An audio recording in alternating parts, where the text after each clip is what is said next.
All right, 6:15 on News 3 this morning as we follow through on the urgent need for foster parents here in Hampton Roads. I started looking into this issue during the COVID pandemic and learned of the skyrocketing number of children who are simply looking for a safe place to call home. I'm talking about children like Christina here. She was in the foster care system, needed a safe place, and that is when Bethany stepped up. Usually there are layers of confidentiality surrounding foster families, but they wanted this to get out. Listen to what they wanted you to hear about their relationship. At the end of the day, she still loves me and she still accepts me for me, and she loves me no matter what. I really hope that Christina realizes how special she is. I know that. I just want her to know that.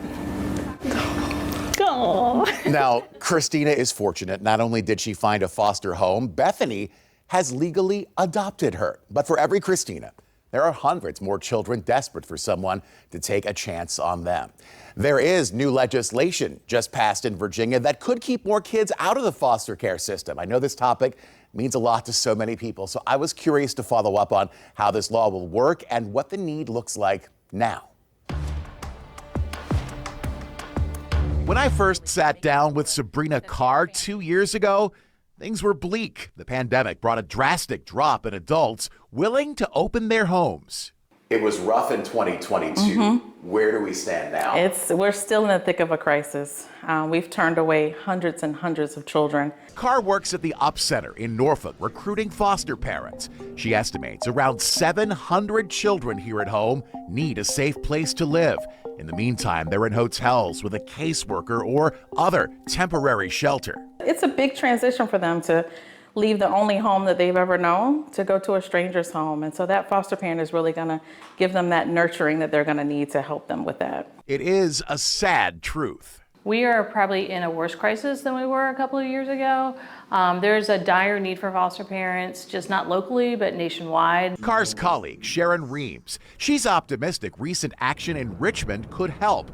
The Parental Child Safety Placement Program becomes law next month. It creates guidelines to help kids living with vetted relatives after being removed from their own homes. This will afford biological family members and kinship, and maybe friends of the family, the same opportunities and supports that traditional foster parents receive. Support like financial assistance, case management help, all while reducing the strain on the foster care system. The aim of the legislation is to keep families together. State Senator Angela Williams-Graves co-sponsored the bill and got bipartisan support.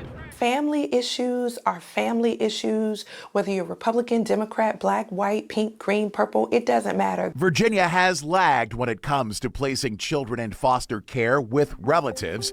On average, that happens in about 35% of cases nationally. Virginia's rate is closer to 15%.